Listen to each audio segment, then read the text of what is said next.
Hey there friends, welcome back to another Legally Owned America video. I'm of course Paul Glasgow here, the one and only truth pimp, dealing you a vulgar display of logic and reason. Surely by now most of you have heard that Brian Malinowski, the airport executive who worked in Little Rock, Arkansas, who sold guns on the side legally, purchased them, didn't steal them, and then sold them as his private collection. Then he was shot in the forehead by the ATF, which I think was an illegal raid to begin with. His wife is now finally suing the ATF. According to the Associated Press, wife of Clinton Airport executive killed in Arkansas raid sues ATF over husband's death. Now you guys remember this whole story. These guys, 10 cars deep, snuck over to Brian Malinowski's house at 6 a.m. No sirens, no lights flashing, no arrest warrant, just a search warrant. No intention of arresting Brian Malinowski. Snuck up to his door, put a piece of tape over his Ring doorbell camera. Then, right after they hid the video, they supposedly knocked on the door and said they were police. Why hide the camera if you're going to announce yourself? And then shortly after that, Brian Malinowski jumped out of his bed because people were breaking into his higher-end home, and he thought that was somebody there to rob him because he wasn't a criminal. So when he went to defend his wife, he got promptly shot in the forehead by the ATF. Now, a lot of this documentation that comes from this lawsuit, this current lawsuit that just got filed, is kind of eye-opening. Like, it sheds more light. It's things that we already knew, but it certainly sheds more light on this entire case and shows how the ATF and Little Rock Police Department were all complicit in this. That I really, truly believe in my heart, this is not me bloviating, trying to make a story out of this. I think they went there to murder the guy. As you're looking at this evidence with me, I want you to be thinking about something. The whole time these things should be popping up in your head. This is kind of how I think about stuff because my mind is all over the place. So I try to find some key points as I'm reading through something and see if I can keep answering that question to myself. These are the questions I want you to ask. First of all, were they there to murder Malinowski or just serve a search warrant? Were they considering that he might be a threat? Or did they think he was a non-threat? And finally, do you think there were other ways they could have searched this home without doing it the way they did it? Now, one thing that I found that was interesting that I did get out of the first page of this lawsuit, now we know who the ATF agents were by name. You see what I'm saying? Now we know who these people are who made this illegal murder and execution on Brian Malinowski. We have names now. They're all listed, not only the ATF listed as a defendant, but each one of the people who were part of this execution are being sued individually, as well as the ATF. I love that approach. Real quick, those names are Timothy Bowles, Troy Dillard, Clayton Merrill, Tyler Cowart, Matthew Sprinkles, James Bass, that's the tactical tape boy right there, Michael Gibbons, Chris Griggs, Shannon Hicks, and Amy Ness. Now, one thing that I thought was really interesting and a pretty good angle by this particular attorney was they talk about some of the details of this case and they spell it out very, very well. They make sure to point out multiple times that this guy's only infraction was acting as a firearms dealer without having secured a $200 firearms license. Now, just like every other time that I call attention to this case, there's people out there who are like, well, he knew what he was doing, he knew it was wrong. Make no mistake, the laws were not in place at that point from a wording standpoint that prohibited what Malinowski was doing. Now, one interesting point that the attorney did in this is he actually cited some precedent here, stating officers' entry into the home of an unaware person, quote, may provoke violence in supposed self-defense by the surprise resident. This comes from Hudson versus Michigan back in 2006. Now, I feel like that's very important because what they're doing is they're laying the groundwork here to show that whenever you kick somebody's door in who's asleep and you wake them up, you have to reasonably believe that they don't automatically assume that you're there for legal reasons. The statistics actually back me up on this, that you're more likely to be robbed in your own home than to have somebody serve you papers. So, yeah, the fact that this guy woke up when somebody was kicking his door in and they were unannounced, regardless of what they try to say, you had every reason to think that Malinowski truly thought in his mind that he was protecting himself and his family. Now, you'll also find multiple times that they talk about they did not, meaning the ATF and Little Rock Police Department, announce who they were, at least not effectively, because remember, to the ATF's dismay, Brian Malinowski's wife, Mayor, she lived. She did not get shot. And again, to their dismay, because now they have a key eyewitness who has no police record and no reason to lie. These people gunned down her husband right in front of her. And she is the one pointing out, in this case, that they failed to adequately knock and announce their presence and give him a reasonable time to wake up and come to the door. Now, I also want to point out that this home is I believe, a 2,700 square foot home. Not a mansion, but a big home, decent sized home, right? 4 bedrooms, I believe, 2 or 3 baths. And the master bedroom was on the other side of the home, away from the front door. These people likely knew that. They had been surveying this guy. They knew who he was, where he lived. They knew he had a Ring doorbell because they knew to bring tactical tape to put on it. So they knew all this.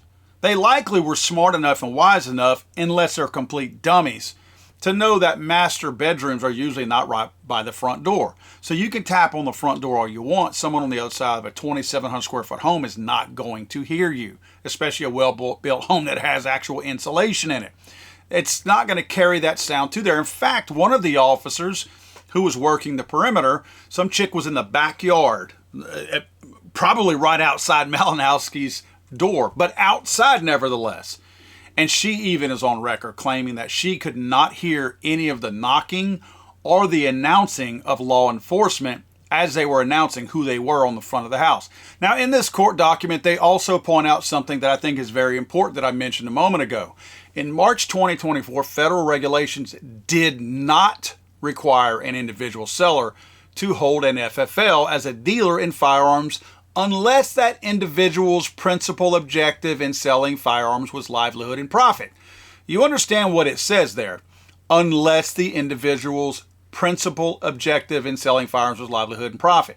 So if his principal objective was making a profit off of firearms, meaning that's what he did for a living, for his livelihood, then he needed to get an FFL. That wasn't what was happening here.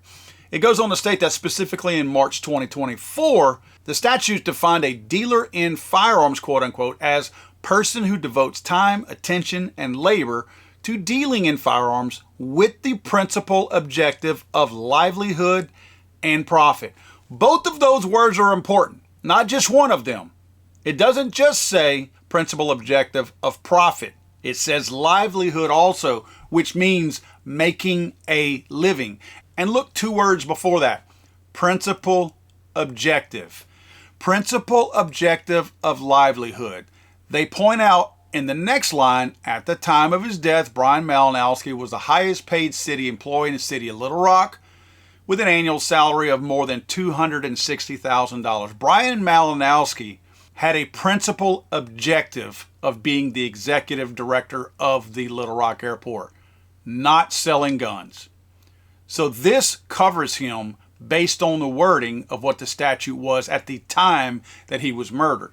Now, on April 11th, 2024, less than a month after the ATF raid where they murdered Brian Malinowski, the ATF announced a new rule change to, quote, close the gun show loophole, which that's a fictional thing to begin with, and expand the definition of what it meant to be engaged in the business. Look down at the bottom. Specifically, the rule revised the statute to change the definition of, quote, engage in the business to remove the word livelihood. That's what I was talking about, making a living. Thus reading with the principal objective of profit. Remember, before it said with the principal objective of livelihood and profit. Now they took the livelihood out, so it means that no matter what, even if this wasn't your primary source of income to feed your family, as long as you were looking to make a profit off of what you resold, you were going to be in violation of this statute. That's dirty. That is a clause intended to entrap somebody. Now, they learned their lesson dealing with Malinowski. After they shot him dead, they probably realized, oh crap, we have to change this because we're surveying other people out there that we were going to do the same thing to. So they quickly changed their rule. One quick reminder, that's a rule. That ain't a law. It's not codified through Congress.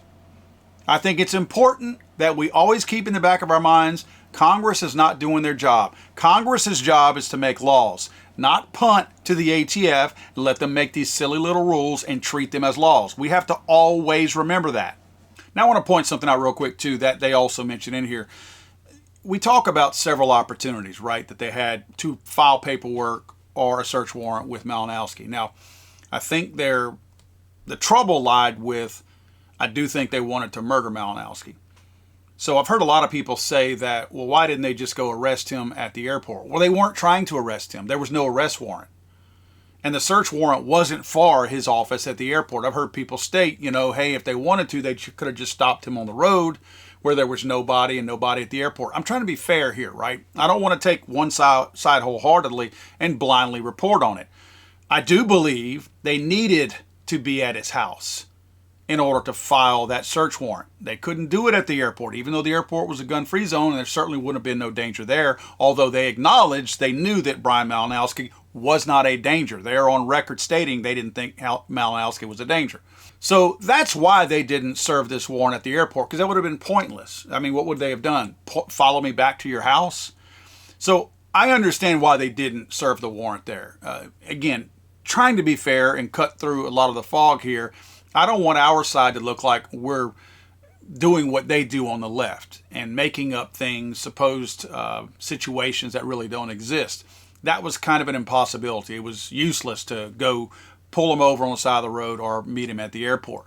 However, there was a time that they were going to raid his home with him there, and they had assembled at the Walmart right down the road. And then suddenly got a call that somebody who was watching his home at the time, 6 a.m. also, the guy took off and Malinowski took off and flew somewhere. He had a business meeting, I think in D.C. actually. So they called off the whole thing. Well, that's where I have a problem with it. That's where I'm not going to take their side. Because what a golden opportunity. They already knew Malinowski was not a threat. And if the search warrant was for his home, it didn't say that Brian has to answer the door. The wife could have easily answered the door, and they could have served the search warrant and gone in there with only one person there. So less talking, less questions to ask. Brian would have been on an airplane headed to D.C. at the time. But I truly believe they intended to murder him, so they needed him to be there. They called off the search warrant raid that morning when Malinowski flew out of town at 6 a.m. to go to Washington, D.C. They called it off instead of executing that search warrant. Why? Why? They did not need him there. Again, I have to repeat this. It was only a search warrant for his home. It was not an arrest warrant. It was not a search warrant for his person. So when they would have gotten there, they weren't there to search his body anyway. It was literally just the home. A safe's inside, I assume, all of his belongings, but not Brian. And again, no arrest warrant, nothing pertaining to an actual human being at that address. Simply search the property. Now, this is important to point out. No one thought Malinowski was a threat. No one did. In fact, like I said earlier about some of the things coming out through this lawsuit that are very interesting, they've had a chance to go back and pull statements from all the law enforcement agencies, the people who put together this execution squad, and talk to them. And check this out. As I stated, no one thought Brian was a threat. According to Special Agent Shannon Hicks, Mr. Malinowski was, quote, the last person I would have imagined that we would have been in an armed confrontation with. Well, first of all, Sugar, that was not an armed confrontation. That was an execution. And according to Special Agent Tyler Cowart, quote, we thought this would be an easy search warrant and we'd be out of there pretty quick. And Mr. Malinowski would cooperate in everything, and it was supposed to be easy. I don't think all of these people knew they were going to execute Malinowski, but I do believe somebody, more specifically the people in charge of this raid, they knew what the objective was. It was to end Malinowski's life. For whatever reason, was it to make an example out of him? Did he know something that somebody else didn't know? Did he know something on somebody? I don't know, but I truly believe the original intent of this entire raid, because they had other options, was to end this man's life and to get rid of him. Now, the lawsuit also points out dynamic entry, which is what these guys use, and they execute a dynamic entry when the ATF believes that suspects pose a threat of violence or in operations where evidence can be easily destroyed. So we've already got rid of the first one where they knew he was not a threat. Back of your mind, be thinking, did they mean to kill him the whole time? Okay, fine. Did you really think within 25 seconds that the man had a chance to wake up and was already at the point of destroying evidence? Because you had made the decision to make that dynamic entry. And since you knew he was not a threat, and the only other reason for a dynamic entry would have been if you thought he was destroying evidence, like a dope dealer flushing something down the toilet. What could Brian Malinowski have been destroying? Was he setting paperwork on fire? Do you think he had time to torch the place? You just woke him up out of bed. Was he flushing guns down the toilet? You see the stupidness of this, right? We know that's not the case. So both of their reasons for being able to conduct a dynamic entry are zero. There's no reason for that. You knew he wasn't a threat, and you knew he wasn't destroying evidence. The suit goes on to state that a dynamic entry could be planned only after all other tactical options had been considered. Those options were never considered. Now, real quick, I want to point this out. This is where I have a problem, especially with bureaucracies, but also laws and bills in general, where it states an ATF agent knocks and announces ATF's identity and purpose. They did not do that. If there is no response after a reasonable period and the door is locked or fortified, then they go on to state how they can kick it in. Reasonable period. Is that not subjective? What's your idea of a reasonable period of time after you knock and announce yourself? What's reasonable? 9 seconds, 19 seconds, 29 seconds, a minute, 5 minutes, 10 minutes? What's a reasonable amount of time? Because it's not defined, we don't know what it is. They make it up on the fly. I hate open-ended garbage like that. And boy, the attorney was really good. He did keep driving that point home about Malinowski not being a threat. He goes on to state, despite knowing that Brian did not pose a danger to them and believing that he would cooperate, ATF agents planned for a dynamic entry, approaching the Malinowski home wearing tactical gear, including ballistic vests and tactical helmets. Standard operating procedure, right? You know the guy's not a threat. One dude's got a shield. These guys have bulletproof vests on, helmets, tactical goggles. But we're approaching a house where there's no threat. Also states down at the bottom, this was part of the plan. The agents and TFOs decided to approach the home stealthily and under the cover of darkness and plan to, quote, cover the home's video doorbell to obscure their presence. They go on to state that ATF agent Adam Bass, that's the tactical tape operator, was the first agent in the entry team, quote, stack as it approached the Malinowski front porch. He placed tape over the video doorbell at the front door of the home, preventing any occupant from observing their presence, a practice commonly used in high-risk dynamic entries where surprise and concealment are the goal. So they knew they were going to make a dynamic entry. That was not a decision made on the fly. However, they knew the guy was not high risk. Let me ask you guys something. One of the claims that the ATF makes throughout their statements is that they announced who they were. In fact, even though they came up the street with no lights and no sirens to sneak up to a job where they supposedly intended on telling the guy that they were there, Agent Bowles gave the command to initiate. Little Rock Officer Lakey activated his vehicle's lights and sirens and then shut off the siren after, get this, 1.5 seconds. 1.5 seconds.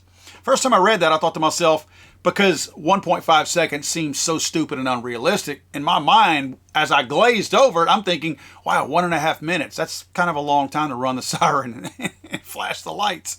Then I look back at it, I'm like, wait a minute. That's 1.5 seconds. 1001 went. So that's how long the siren went. 1001 went. The siren was played for that long. That's how long they sounded it.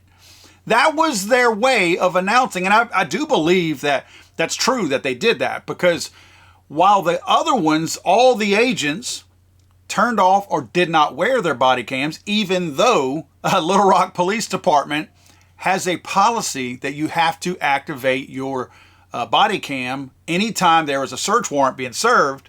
And the ATF also had a policy where they had to wear body cameras, but they said they didn't have any. This officer Lakey, who was in his vehicle, who chirped his siren for 1.5 seconds, 1 second and a half second, he chirped his siren. That kicked on his camera. It self-initiates whenever you turn your siren on. So they do have proof in the vehicle with audio being played that he chirped the siren for 1.5 seconds.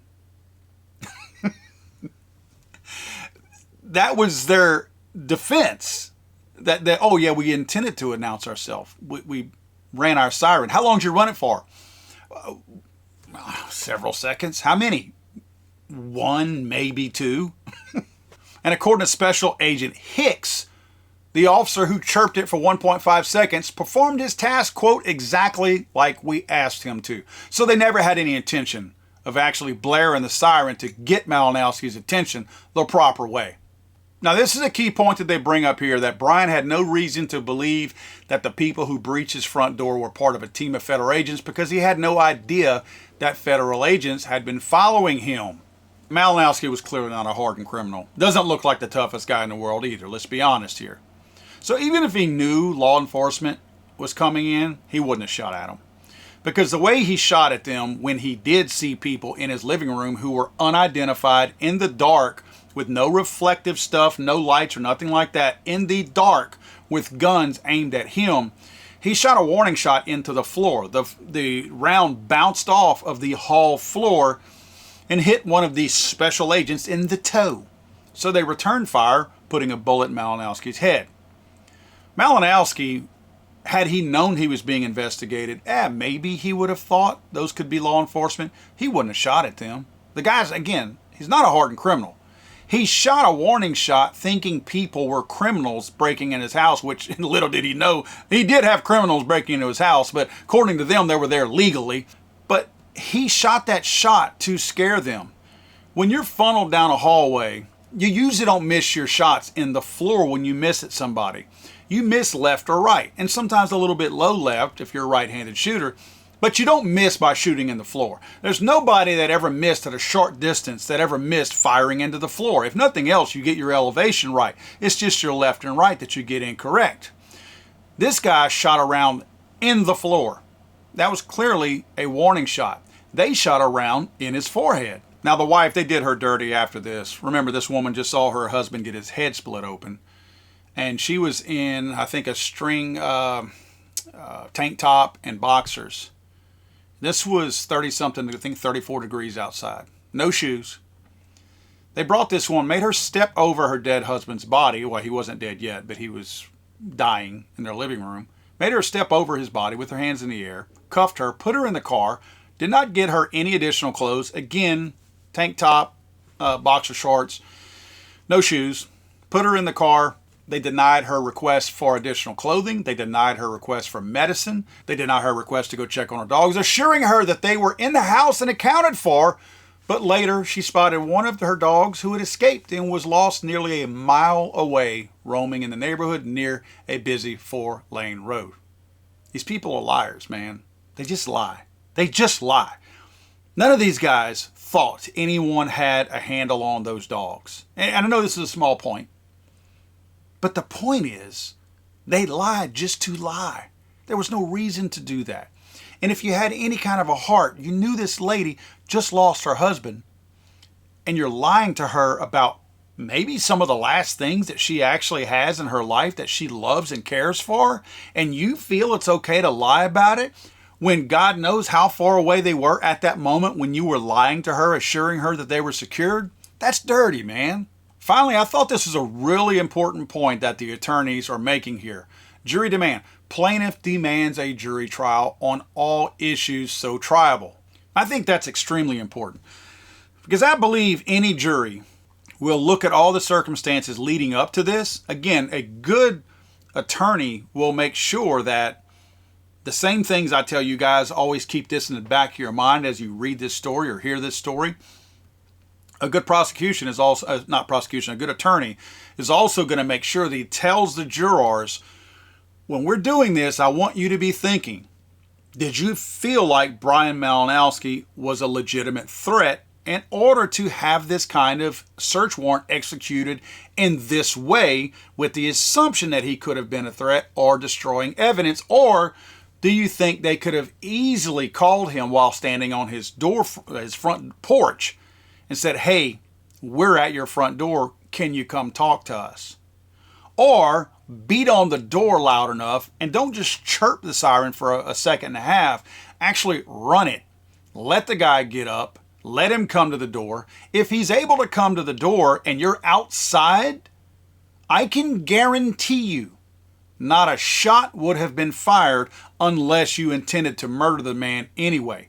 If you did not have that intent already heading there, then no shots would have been fired. We all know this, right? I mean, this is not, it's your opinion. No. It's a fact. If you would have awakened the man and allowed him to come to his door on his own and tell him, Brian, we have a search warrant to search your home, what do you think the guy would have done? Oh, crap, am I in trouble? Yeah, he wouldn't have shot at you. The guy was making $260,000 a year at the local airport and was a respected member of that community. He had no reason to throw his entire life away to make a couple of $100s off a few Glocks every year.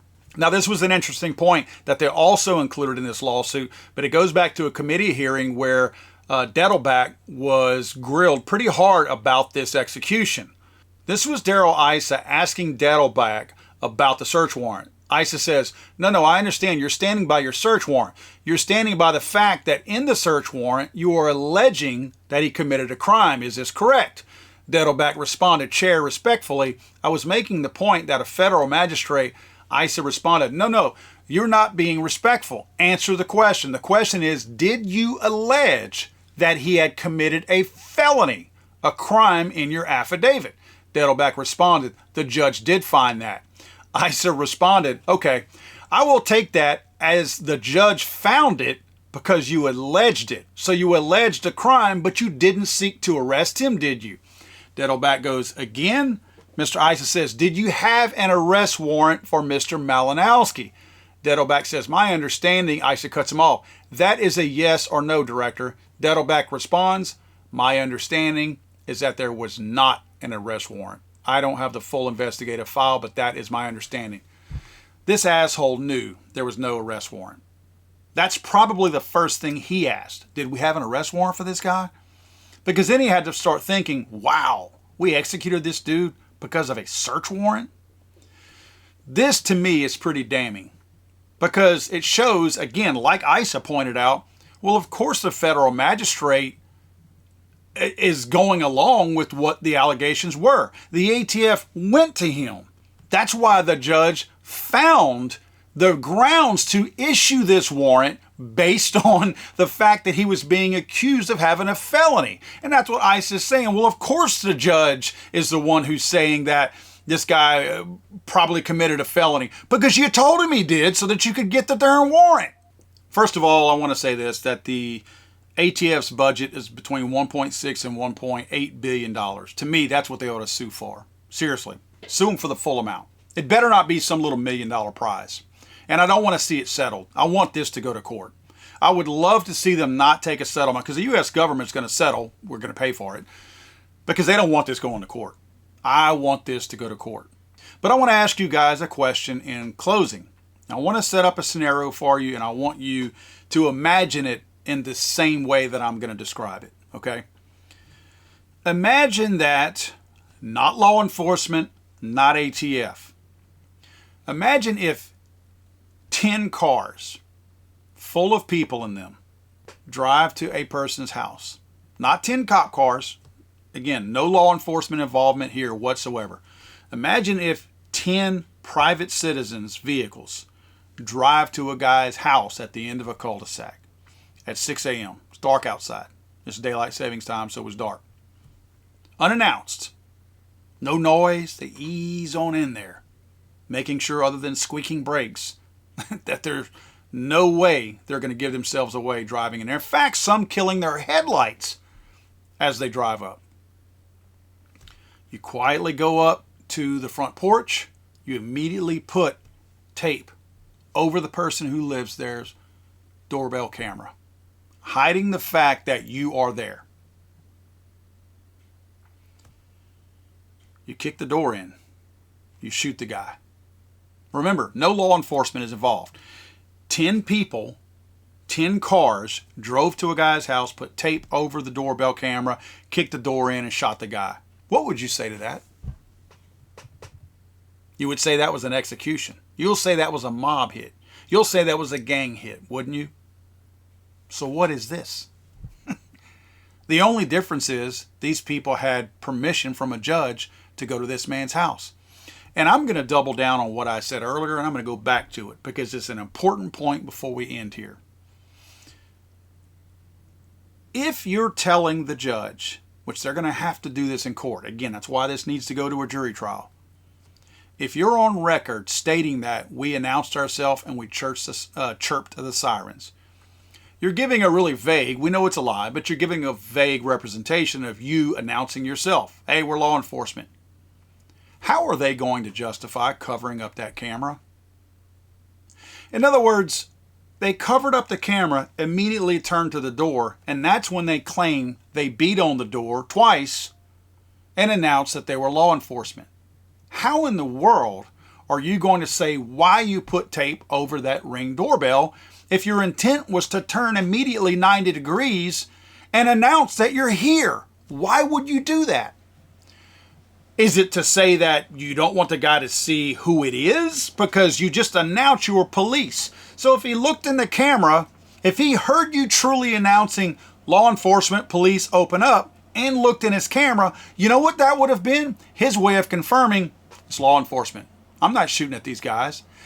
The fact that he covered up, we're talking about Mr. Bass here, the tactical tape guy, the very fact that he covered up that Ring doorbell camera may be the primary reason why Brian Malinowski came out shooting instead of surrendering. Because with them covering that doorbell up, now he had no way of knowing who was out there unless they never wanted him to know who was out there to begin with.